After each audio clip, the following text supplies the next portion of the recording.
지난 주일 우리는 이 같은 본문을 가지고 살펴보았었죠. 단순히 성전 정화라고 이름 붙이기에는 어렵다 하는 말씀을 드렸습니다. 하지만 그렇다고 해서 여러분이 어디 가서 누가 성전 정화 사건이라 그러면 아니라고 막 대들고 막 그렇게 시비를 하지 말기는 바랍니다. 주님이 이렇게 과격하게 하신 과격한 행동을 하신 것이 성전이 한낱 성전 전문가들의 입속 차리는 곳이 되어버린 데 대한 주님의 분노가 없는 게 아니고, 그래서 그것을 사람들이 성전을 정화한 사건이라고 말한다 할지라도 굳이 시비를 걸 필요는 없고요. 그 대신 마음에 그 설교를 기억하기를 바랍니다. 본문의 핵심은 성전을 정화하려는 것이 아니다. 그렇게 이름을 붙이는 순간 우리는 성전을 다시 사용하려는 뜻이 거기에 포함되어 있다는 것을 알게 되고, 그것은 예수님이 지금 하신 행동과는 전혀 다른 얘기다는 사실을 우리는 기억해야 하겠죠. 그래서 우리가 마음에 그것을 그냥 기억하면 좋을 것 같습니다. 예수님께서 성전에 올라가셔서 과격한 행동을 통해서 성전 제사를 떠받치고 있는 하나의 시스템, 가장 바닥에 있는 시스템을 무력화시킨 것은 이제 성전이 그 역할을 다했고, 이제 성전은 영원히 그 용도가 폐기될 것임을 예고하고 있는 그런 선지자적 상징 행동이라는 사실을 우리는 마음에 기억해야 하는 것입니다. 그것을 지난 시간 우리는 구속사적으로도 살펴보아서 확인을 했고, 또 복음서의 사건 전개 형식들, 그 흐름을 통해서도 우리는 확인해 보았습니다.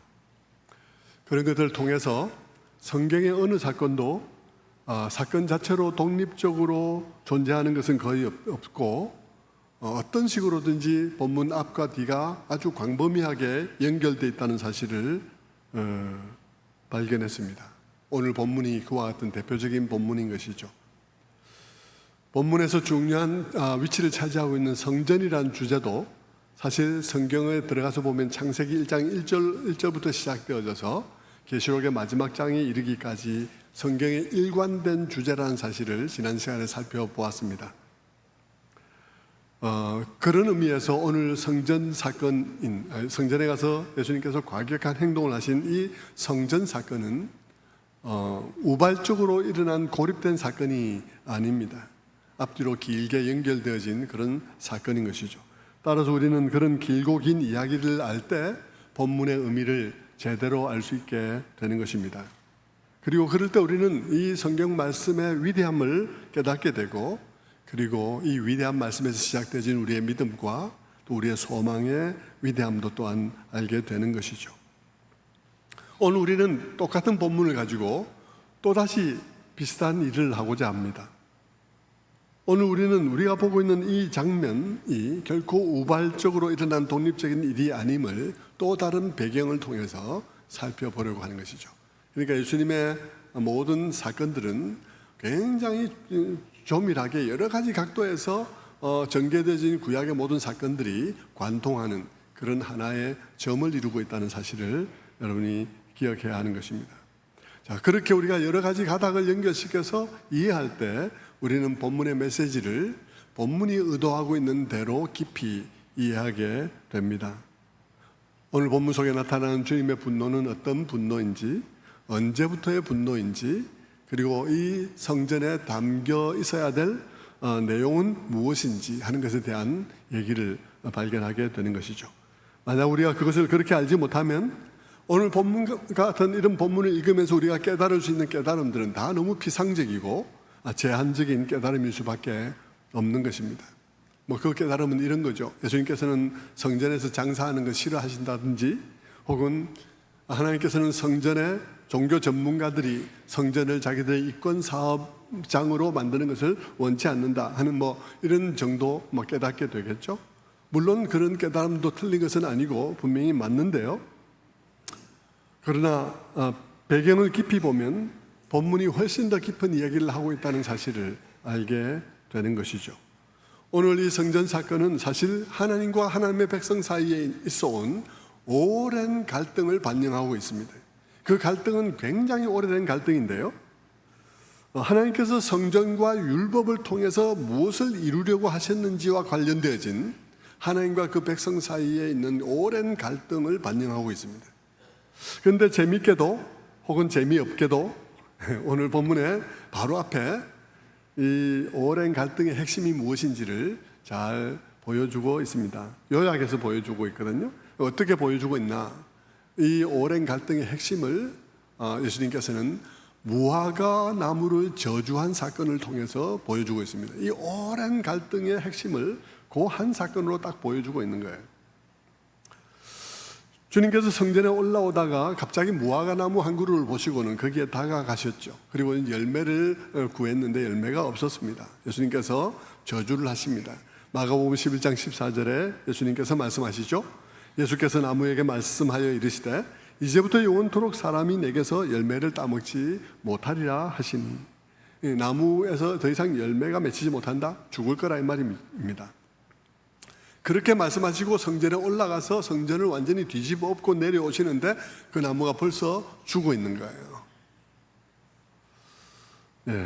그것은 예수님께서 성전에서 하셨던 행동의 그 의미가 무엇인지를 이 무화과 나무를 통해서 보여주고 있는 거예요. 이거는 하나님과 그의 백성 사이에 오래된 갈등을 반영하고 있는 건데, 그 오래된 갈등이 뭐냐? 이 무화과 나무 사건을 통해서 우리가 알 수 있고, 이 무화과 나무와 같은 상태 때문에 성전에 올라가서 성전을 뒤집어 엎고 모든 기능을 정지시키는 일들이 일어나고 있다는 사실을 우리가 보게 되는 것이죠.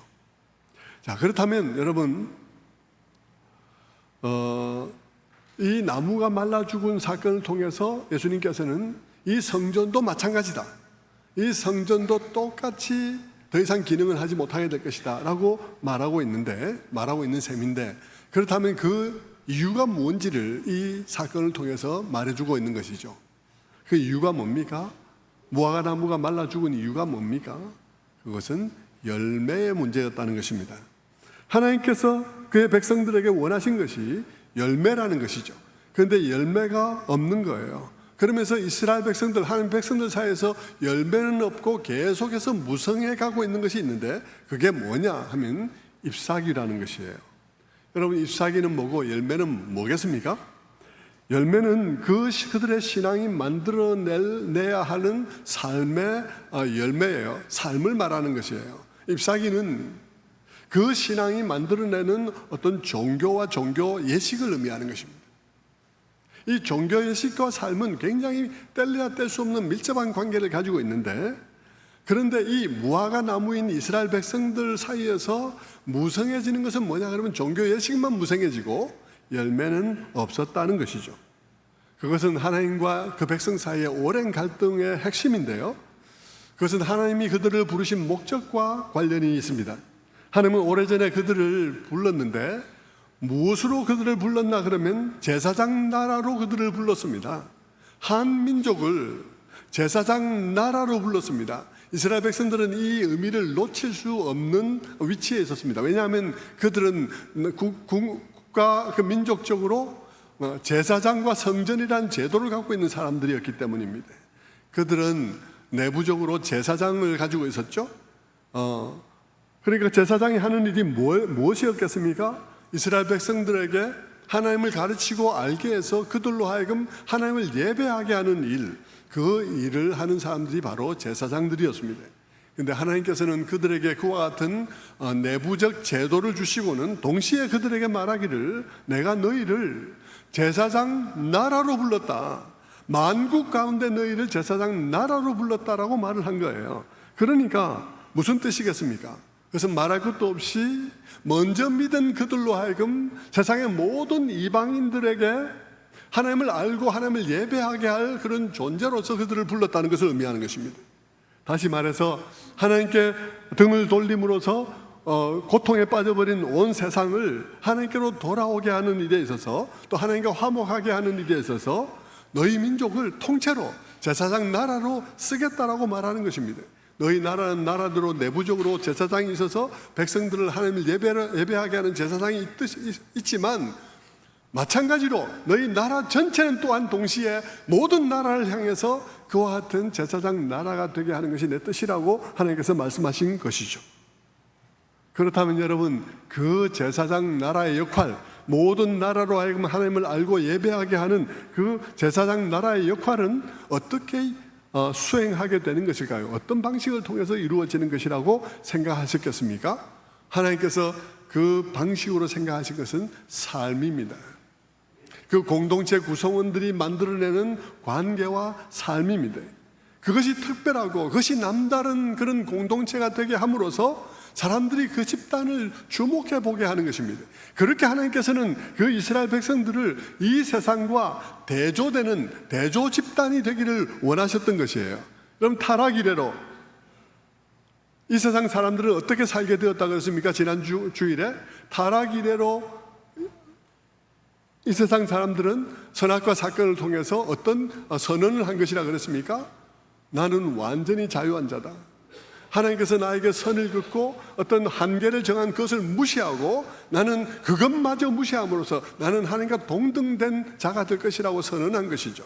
그것을 통해서 사람들은 내 생각과 나의 입장과 나의 입맛과 내가 생각하는 선이, 내가 생각하는 정의가 정의이고 내가 생각하는 선이 선이라고, 내 입맛이 선이라고 선언한 것이니까요. 그것은 자유가 아니라 각자 소견대로 행할 그런 방종인 것입니다. 그들은 자신의 소견대로 행하면서 그것으로 선과 악을 규정하고 입맛대로 정의를 주장함으로써 온 세상이 한꺼번에 온통 고통스러운 세상이 될 수밖에 없었던 것이죠. 그런데 그들 가운데 이 이스라엘 백성들이 하나의 민족으로 제사장 나라로 부름받아서 이제 그 말씀을 가지고 살아가는 거예요.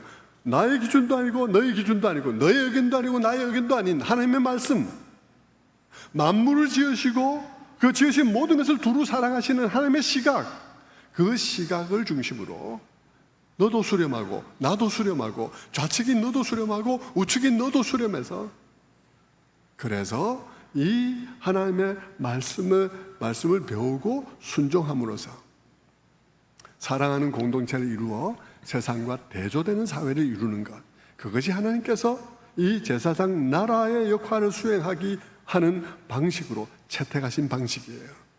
그것을 위해서 이스라엘 백성들은 출애굽했습니다. 그리고는 다 시내산 안으로 갔죠. 그리고 거기서 하나님께서 선포하십니다. 내가 너희를 독수리 날개로 업어서 여기까지 왔는데 내가 너희를 그렇게 구출한 목적이 있다. 그 목적은 너희로 세상에서 나의 특별한 소유가 되어서 제사장 나라가 되는 거다 라고 하나님께서 선포하셨고, 이스라엘 백성들이 그 선포를 듣고는 우리가 그렇게 행하겠나이다 하고 그 목적을 받아들였을 때 하나님께서 그때부터 그들에게 율법을 주신 거예요.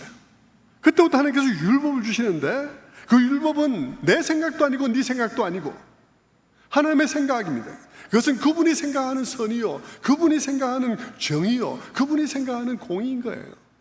각자 우리 생각대로 주장하는 어떤 그런 정의와 공의가 아니고요. 그것은 그 율법은 그분의 마음이요, 그분의 뜻인 것입니다. 그분의 인격인 것이죠.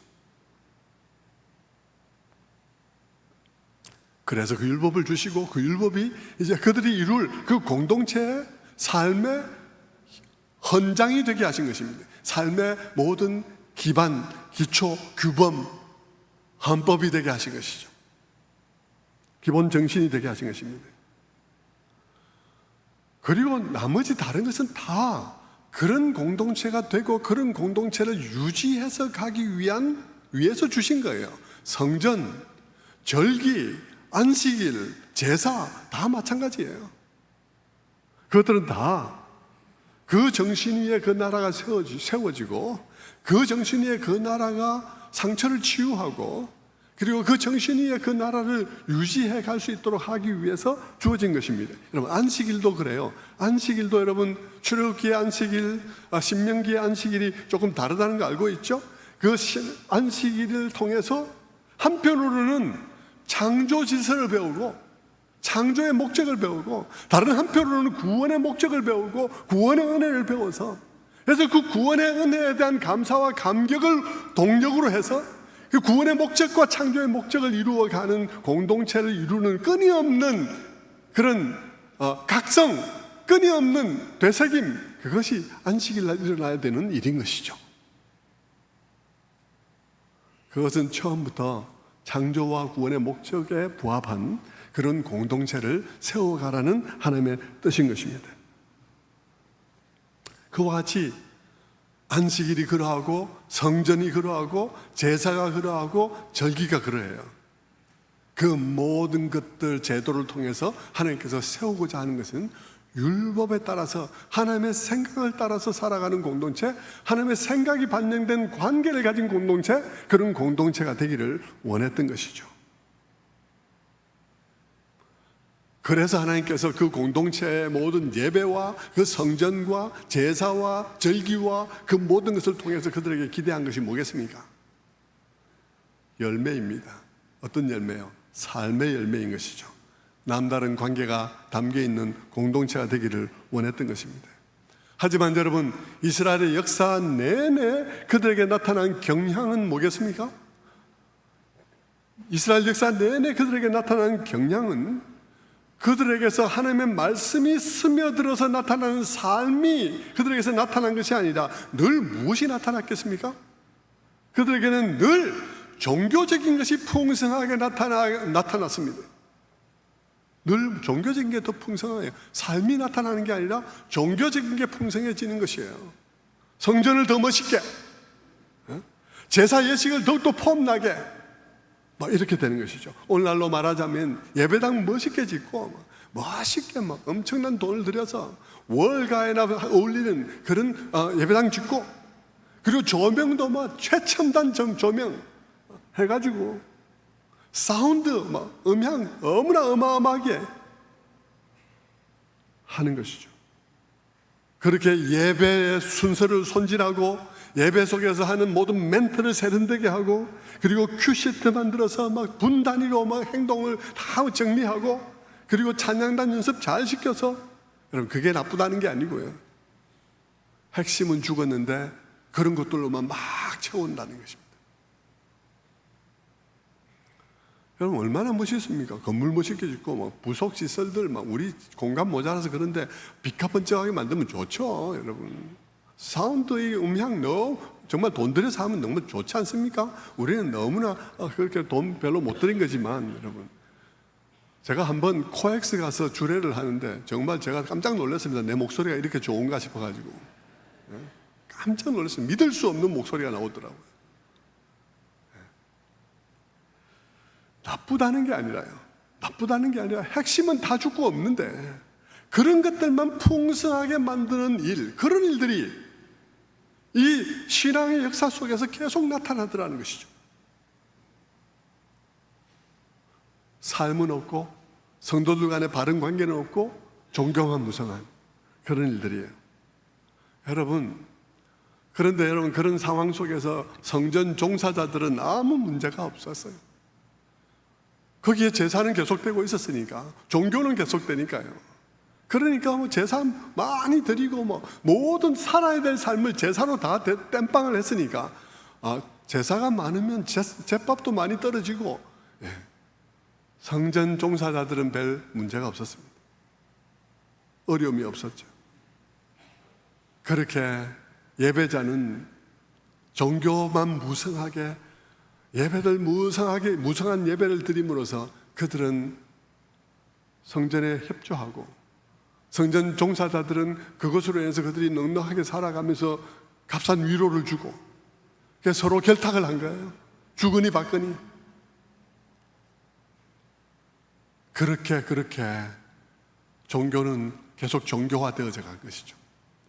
그래서 하나님께서 누구를 등장시킵니까? 그래서 하나님께서 등장시키는 사람이 선지자인 것이에요. 그래서 선지자가 등장하는 것입니다. 선지자들의 메시지가 뭡니까? 여러분 선지서를 쭉 읽으면 선지자들의 메시지가 공통되게 뭡니까? 한마디로 그겁니다. 너희들 이러다가 망한다. 너희들 이러다가 다 망해 하는 것이 선지자들의 메시지죠. 그들은 계속해서 텅 빈 종교 행위를 비난했습니다. 삶이 없음을 비난했습니다. 여러분 선지서를 한번 보십시오. 이사야서 첫 장부터 열어보시면 이사야 첫 장부터 하늘아 들으라, 땅아 들으라, 나귀도 제 주인을 알고 소도 제 구유를 알건만은 이것들은 사람이가 짐승이가 제 주인을 모른다 이러면서 막 부르짖는 소리가 여러분 이사야서 처음부터 들려오지 않습니까? 그러면서 이사야서 1장 10절에 뭐라고 말하나요? 1장 10절에 너희 소돔에 가는들아 여호와의 말씀을 들을지어다. 너희 고모라의 백성들아 우리 하나님의 법에 귀를 기울일지어다. 아예 하나님께서는 그들을 가리켜서 너희가 소돔이다, 너희가 고모라다. 여러분 소돔과 고모라는 구약 창세기에서 여러분 롯이 가서 살다가 거기서 정말 유황불 떨어지면서 멸망하는 데가 소돔과 고모라고, 구약 성경에서 대표적으로 죄악이 관영한 곳이고 멸망받아 마땅한 곳이 소돔과 고모라인데, 하나님께서는 자기 백성을 해서 네가 고모라다, 너가 소돔이다 하는 얘기를 하고 있는 것이죠. 하나님의 백성이 얼마나 하나님의 눈밖에 났는지를 말해주고 있는 것입니다. 그래서 하나님께서는 그들을 향해서 이렇게 비난합니다. 이사야서 1장 11절에 이렇게 비난하죠. 너희의 무수한 재물이 내게 무엇이 유익하뇨? 나는 수량의 번제와 살찐 짐승의 기름에 배불렀고 어린 양이나 수점소의 피를 기뻐하지 아니하노라.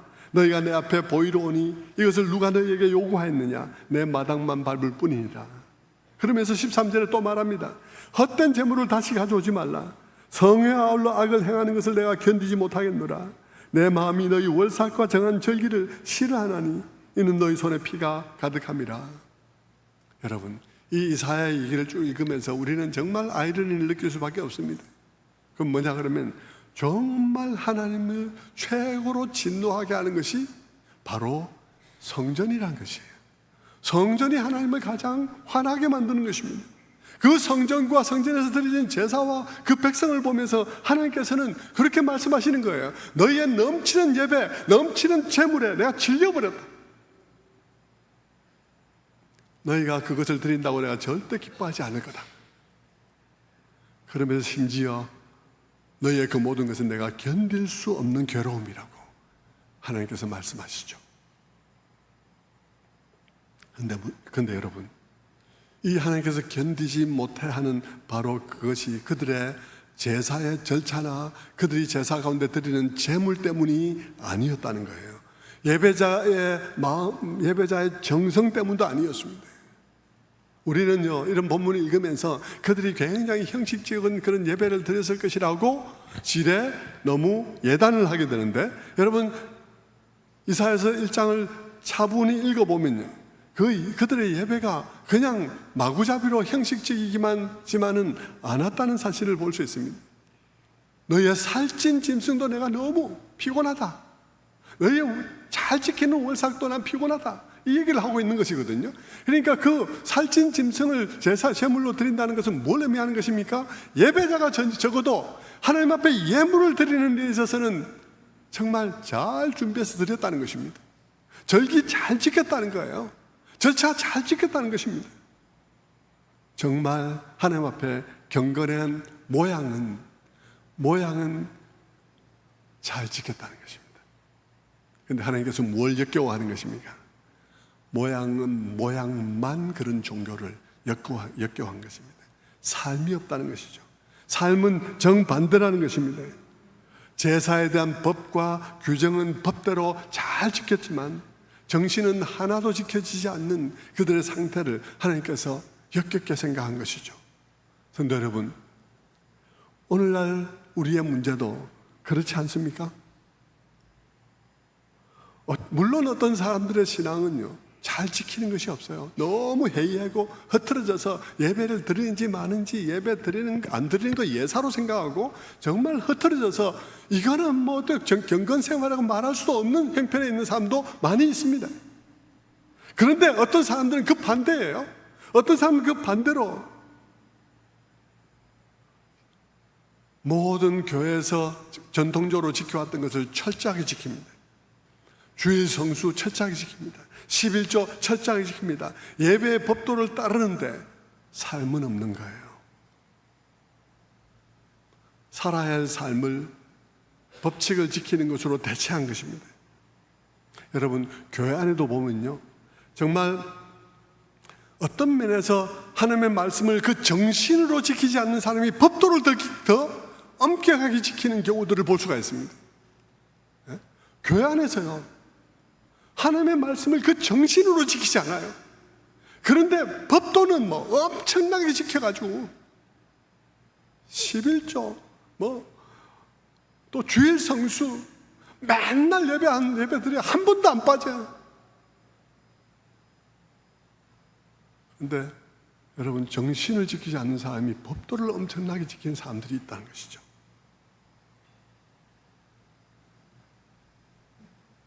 사람들에게 폼나게 기도하면서 살면 안 된 사람들이 많은 것입니다. 무성한 경건의 모양, 무성한 그 잎사귀 속에 자기의 시상을 감추고 있는 사람들도 많은 것입니다. 하나님이 그들을 향해서 뭐라 그럽니까?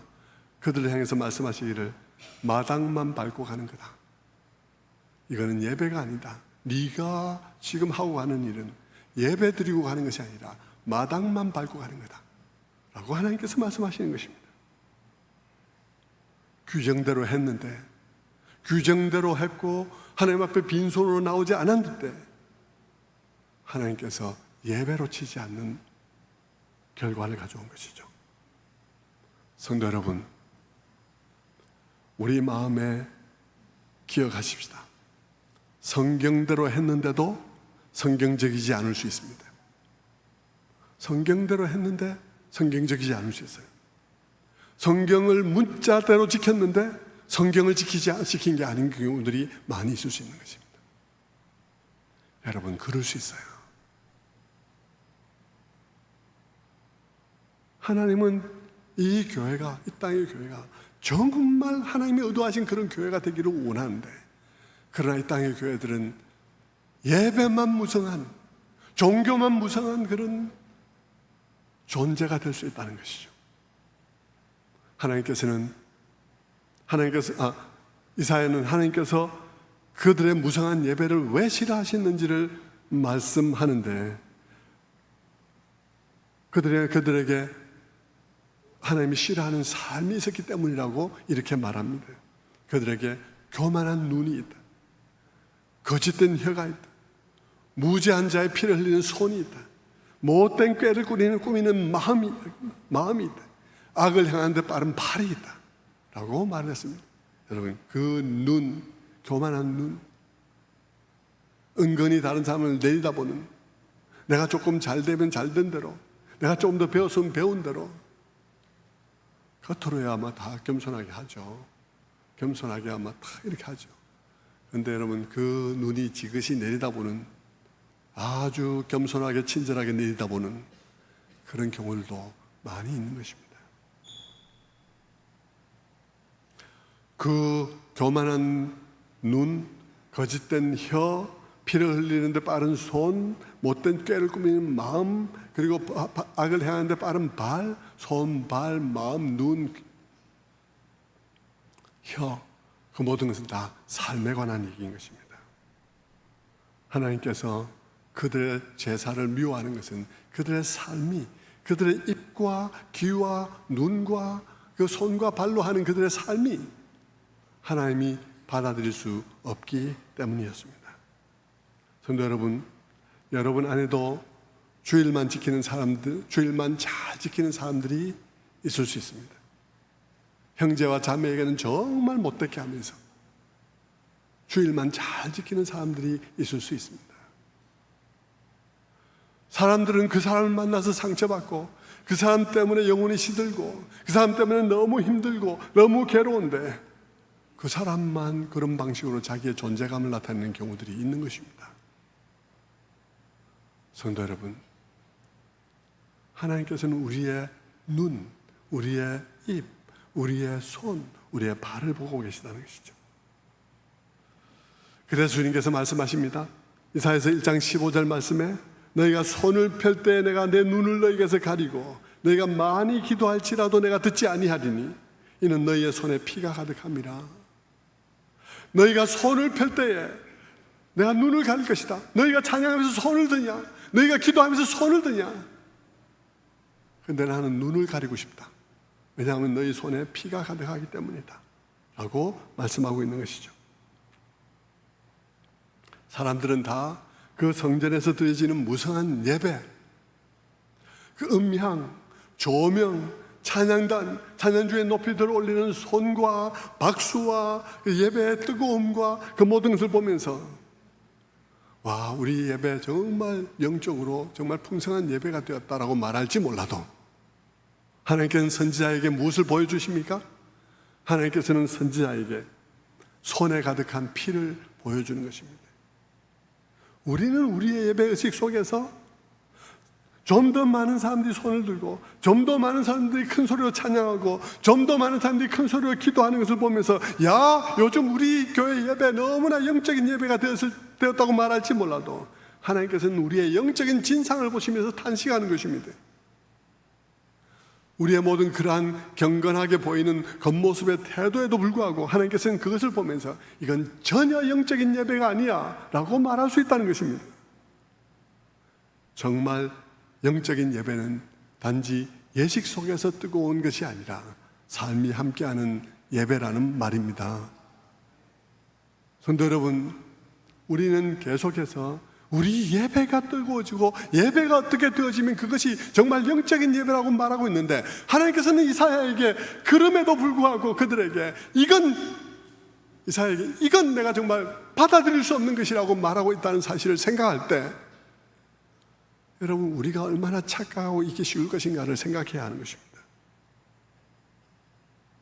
정말 영적인 예배라는 것은 우리가 정말 눈을 그냥 45도로 개슴츠레하게 뜨고 동그랑땡 생각하면서 영이 빙빙 날아다니면서 그러면서 드리는 예배, 그런 예배가 영적인 예배일 거라는 아주 그냥 만화 같은 생각하고 계신 분들이 많은데 여러분, 영적인 예배는 그런 예배 아니고 영적 예배란 말은 아주 쉽게 말하면 진정한 예배라는 뜻입니다. 영적인 예배라는 말의 아주 쉬운 표현은 진정한 예배라는 뜻이에요. 진정한 예배는 하나님께서 예식으로서만 드리는 예식으로만 뜨거운 예배가 아니라 네 삶이 함께하는 예배가 진정한 예배다 라고 말하는 거예요. 그것을 신약에 오면 바울도 똑같이 말합니다. 바울은 로마서 12장 1절에서 이렇게 말하죠. 그러므로 형제들아, 내가 하나님의 모든 자비하심으로 너희를 권하노니 너희 몸을 하나님이 기뻐하시는 거룩한 산 제물로 드리라. 이는 너희가 드릴 영적 예배니라. 내가 하나님의 모든 자비하심으로 너희를 권하는데 너희 몸을 하나님이 기뻐하시는 거룩한 산 제물로 드리라. 그것이 영적 예배다. 영적 예배, 참된 예배는 네 삶이다라고 말하고 있는 것입니다.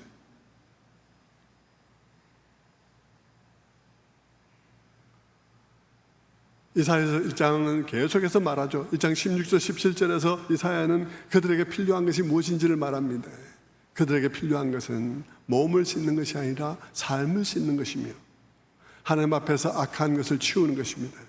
1장 16절의 말씀에 너희는 스스로 씻으며 스스로 깨끗하게 하여 내 목전에서 너희 악한 행실을 버리며 행악을 그치고, 악한 행실을 버리고 행악을 그치는 것도 중요하고 동시에 버려야 할 것을 버리면서, 참된 경건은 버려야 할 것을 버리면서 잡아야 할 것을 잡는 것입니다. 참된 선을 붙잡는 것이죠. 그래서 17절에 말합니다. 악을 버릴 뿐 아니라 17절에 선행을 배우며 정의를 구하며 학대받는 자를 도와주며 고아를 위하여 신원하며 과부를 위하여 변호하라 하셨느니라. 우리의 경건은 늘 이렇습니다. 안 해야 될 것을 안 하면서 동시에 해야 할 것을 적극적으로 하는 것, 그것이 우리가 해야 될 경건한 삶인 것이죠. 하나님께서는 이렇게 삶을 강조했습니다. 하지만 여러분, 아까도 제가 말씀드렸듯이 이 모든 갈등은 하나님과 그 백성 사이의 오랜 갈등이라고 말씀을 드렸습니다. 이사야만 이런 말을 했을까요? 아닙니다, 여러분. 미가 선지자도 그런 말을 했습니다. 미가는 어떻게 말했나요? 미가서 6장 6절에 이렇게 말합니다. 내가 무엇을 가지고 여호와 앞에 나아가며 높으신 하나님께 경배할까? 내가 번제물로 된 1년 된 송아지를 가지고 그 앞에 나아갈까? 여호와께서 천천의 수양이나 만만의 강물 같은 기름을 기뻐하실까? 내 허물을 위하여 내 맏아들을, 내 영혼의 죄로 말미암아 내 몸에 열매를 드릴까? 여러분, 미가 선지자가 말하고 있는 요점이 뭡니까? 미가 선지자가 말하고 있는 요점은 제사가 아니라고 말을 하고 있고, 제사가 아니라는 말을 하고 있는데, 여기서 제사가 아니라는 것을 대조 방식을 통해서 얘기를 해요.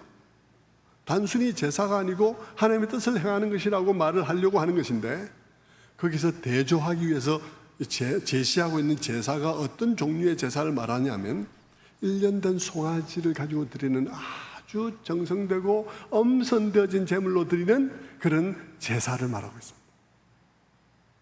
하지만 여러분, 미가는 거기서 한 걸음 더 나아가죠. 그런 제사도 아니다 라고 말하면서 한 걸음 더 나아가서 이번에는 양으로, 엄청난 양으로 하나님께 바치는 제사, 천천의 수양이나 만만의 강물 같은 기름으로 드리면 될까? 그리고는 미가는 한 걸음 더 나아가서 아주 극단적인 예배를 말합니다. 극단적인 희생, 내 맏아들을 드리면 될까? 미가가 하고 있는 말을 한번 보십시오. 미가가 어떤 말을 하고 있습니까? 정말 정성스럽게 엄선한 1년 된 송아지로 드리면 될까? 아니면 엄청난 양의 기름으로 드리면 될까? 아니면 극단적으로 내 자식을 드리면 될까? 하나님께서 미가를 통해서 말하기를 아니다, 그런 것 전혀 아니다, 제사로 되어지는 문제가 아니다 라고 말하는 것이죠.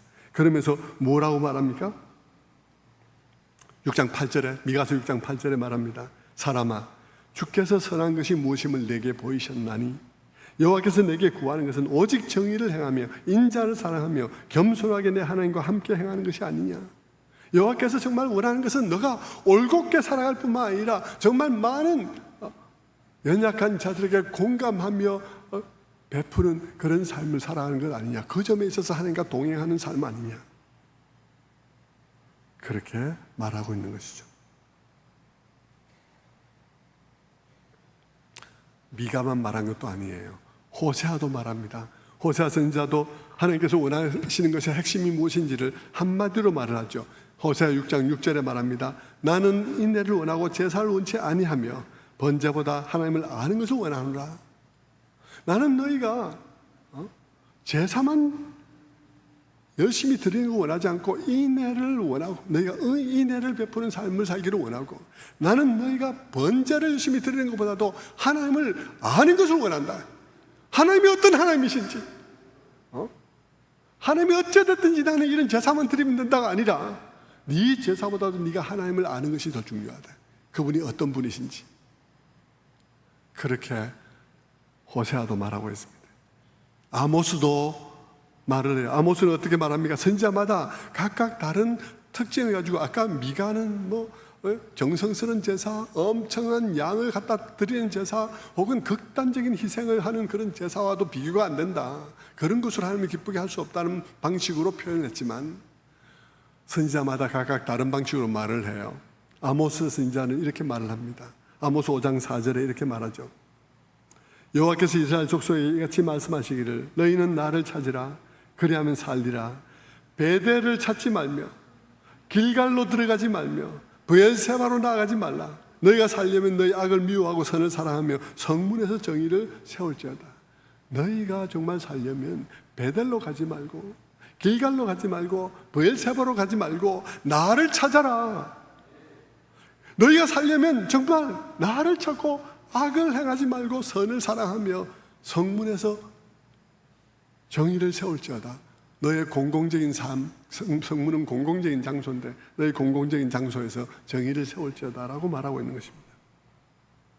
성도 여러분, 여기서 말하고 있는 베델, 브엘세바, 길갈이라는 그 세 장소는 이스라엘, 고대 이스라엘의 성지입니다. 그곳으로 나아간다는 것은요, 내가 그곳을 한번 방문해야지, 그곳에 한번 가서 내가 그렇게 참배해야지.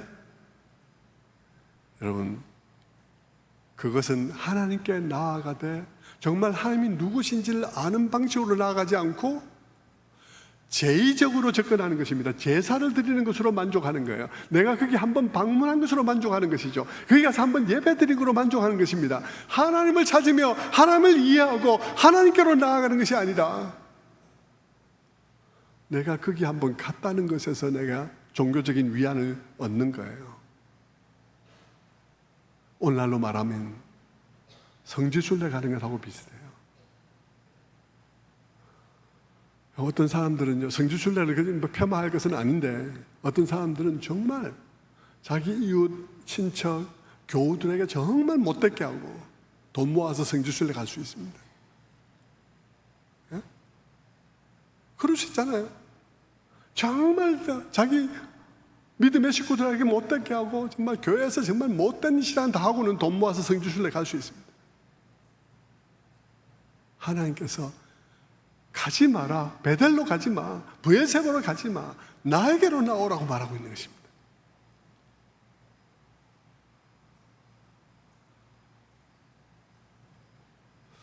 그리고 마지막으로 선지자들의 말씀 가운데 제일 마지막으로 언급할 것은 예레미야 선지자입니다. 예레미야는 예레미야 7장에서 오늘 본문과 너무나 똑같은 얘기를 하고 있어요. 사실 오늘의 이 말씀의 배경은 가장 구약에서 밀접한 배경은 예레미야 7장이라고 말할 수 있을 것입니다. 예레미야는 예레미야 7장에서 성전 입구에 서서 성전에 제사 드리러 가는 사람을 향해서 이렇게 성전에서 설교를 했습니다. 4절 말씀입니다. 예레미야 7장 4절. 너희는 이것이 여호와의 성전이라 여호와의 성전이라 여호와의 성전이라 하는 거짓말을 믿지 말라. 8절. 보라, 너희가 무익한 거짓말을 의존하는도다. 너희가 도적질하며 살인하며 간음하며 거짓 맹세하며 바알에게 분향하며 너희가 알지 못하는 다른 신을 따르면서 내 이름으로 일컬음을 받는 이 집에 와서 내 앞에서 말하기를 우리가 구원을 얻었나이다 하느냐. 너희는 이것을 성전이라 그러면서 실제 너희 삶에는 다른 신을 따르면서 진짜 네 삶 속에는 정말 하나님이 하나님 아니고 돈이 하나님이면서 명예가 네 하나님이면서 그러면서 주일날이면 교회 와서 우리가 구원을 얻었나이다 라고 네가 말하느냐?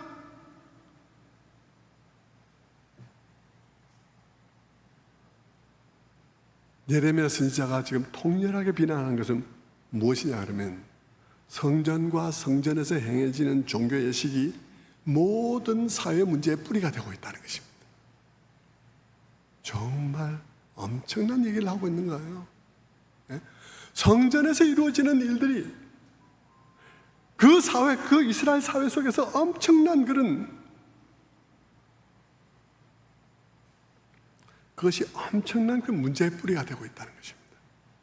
사람들은 종교 예식을 통해서 값싼 위로를 받고 세임을 내는데 값싼 위로를 받고 세임을 내는데 이 값싼 위로를 받고 세임 내는 이것이 오히려 사회에서 심각한 문제가 되고 있다 라는 얘기를 하고 있는 것입니다. 거짓 위안으로 세임 얻는 이것이 정말 심각한 문제다 라고 말하는 것이죠. 여러분, 너무나 오늘날하고 비슷하지 않나요? 그래서 그것을 예레미야 선지자는 어떻게 지적하나요?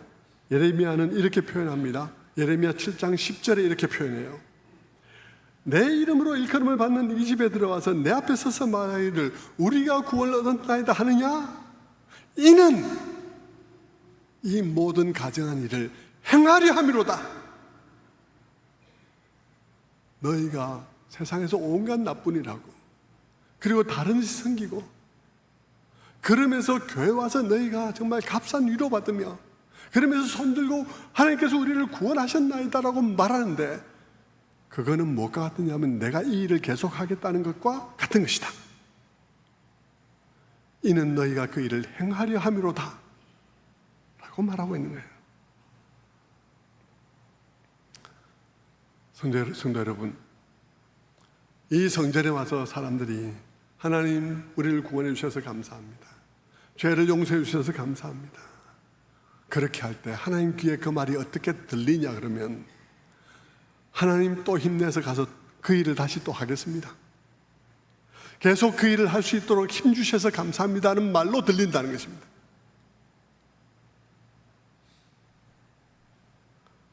너희가 이 가증한 일을 계속하려 함이로다. 얼마나 통렬한 비판입니까? 그래서 하는 말이 이 말이에요. 그래서 예레미야가 하는 말이 오늘 본문의 말이 예레미야 말에서 가져온 말이에요. 예레미야가 7장 11절에 이렇게 말합니다. 내 이름으로 일컬음을 받는 이 집이 너희 눈에는 도둑의 소굴로 보이느냐? 내가 그것을 보았노라. 내 이름으로 일컫는 이곳이 도둑의 소굴로 보이느냐? 내가 보았노라. 여러분, 도둑의 소굴이 뭡니까? 도둑의 소굴은요, 단순히 도둑이 도둑질하는 곳이 아닙니다. 도둑이 도둑질하는 것은 도둑의 직장이죠. 소굴이 아니에요. 도둑이 도둑질하는 것은 도둑의 직장이지 소굴이 아닙니다. 일터죠. 도둑의 소굴이란 말은 무슨 말이냐면 도둑들이 모여서 원기회복하고, 도둑들이 모여서 위로받고, 도둑들이 모여서 서로 격려하고, 도둑들이 모여서 거기서 부흥회하고, 그래서 새 힘 얻어서 나가서 똑같은 일을 하는 곳이 바로 도둑의 소굴이에요. 하나님께서 얼마나 통렬하게 하나님의 교회를 향해서 뼈에 사무치게 말씀하고 있는지를 우리가 느껴야 하는 것입니다. 하나님 보시기에 교회와 교회에서 드려지는 예배가, 그리고 막 많은 교회에서 하는 신년 축복 대성회 이런 것들이 그렇게 보인다는 것입니다. 네가 그 일 계속 하겠다는 뜻이네. 이렇게밖에 안 들린다 이 말입니다. 도둑질하는 삶을 계속해서 살도록 힘을 주는 곳, 그것이 교회냐 이 말을 하고 있는 것이죠. 성도 여러분, 오늘 저는 우리의 오늘 마가복음의 본문을 가지고 하나님과 그 백성 사이에 있는 오랜 갈등의 맥락 속에 있다는 사실을 제가 말씀을 드렸습니다. 하나님이 주신 모든 제도는 이와 같이 신속하게 망가집니다. 여러분, 우리가 개혁한다고 그래서 개혁해서 우리끼리 개혁해보자 모여도요, 신속하게 망가집니다. CTCK, TGCK, 복음과 도시 그렇게 해도 신속하게 망가질 수 있어요.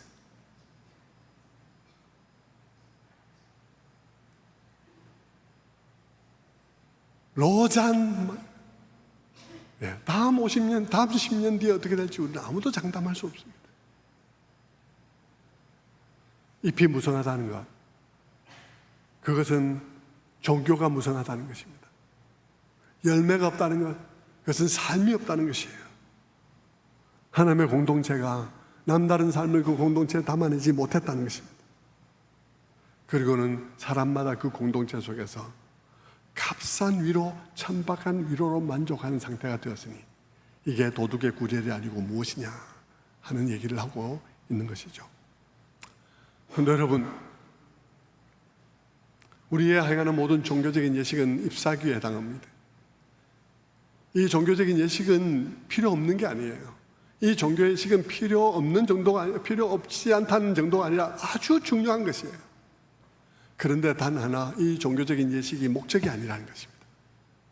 이 종교적인 예식이 최종적인 것이 아니라는 거예요. 이 우리가 행하는 이 모든 예배와 이 모든 것들은 열매를 향하고 있다는 것입니다. 이 열매를 향하고 있다는 것이죠. 여러분, 잎사귀와 열매의 관계라는 거예요. 이 예식과 이 예배와 우리의 삶은 잎사귀와 열매의 관계라는 것입니다. 잎사귀가 어떤 것입니까? 잎사귀는요, 탄소 동화작용이 일어나는 곳입니다. 탄소 동화작용이 일어나서 많은 그런 열매를 구성하는 그 달콤함과 그 모든 것을 만들어내는 곳이 바로 이 잎사귀예요.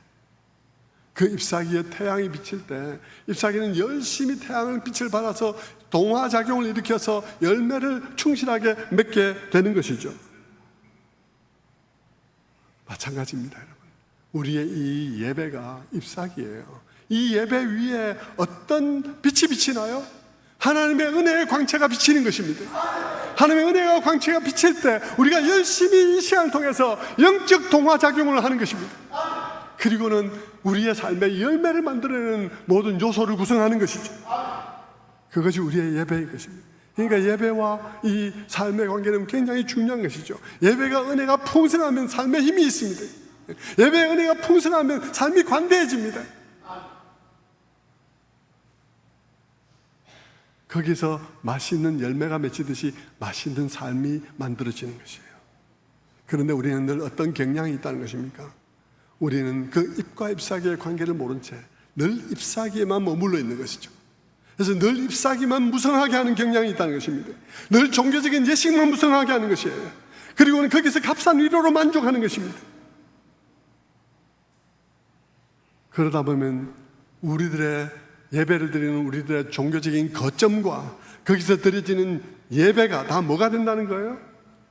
우리의 모든 부패한 삶을 격려하는 그런 모든 자기 위로가 되어져서 그것이 유대교든 기독교든 다 신속히 부패한다는 것이죠. 부도덕한 종교가 되고 만다는 것이죠. 그래서 그곳은 강도의 구렬이 되고 만다는 것입니다. 성도 여러분, 우리가 우리를 보기에 어떠하든지, 평촌 새순교회 많이 좋아졌네, 요새 세계 새가족도 등록하고 많이 좋아졌네, 그건 우리가 보는 시각이고요. 하나님이 보시는 시각은 전혀 다를 수 있다는 것이죠. 말씀을 맺겠습니다. 오늘 예수님은 성전에 올라가서 성전에서 장사하는 사람들의 상을 다 엎었습니다. 그러면서 말씀하시죠. 내 집은 만민이 기도하는 집이다. 그런데 너희가 이곳을 도적의 굴려로 만들었구나. 그렇죠? 만민이 기도하는 집입니다. 하나님께서 이스라엘 백성을 부른 것부터가 만민이 하나님 앞에 나와서 예배하기 위해서 불렀습니다. 그런데 그들은 그 성전에 이방인의 뜰을 만들고, 그리고는 거기서 이방인들은 따로 구분해서 했는데, 그 이방인들의 뜰조차도 각종 장사들이 판을 다 벌려서 이방인들이 그곳에 들어오지도 못하게 만들어 놓고,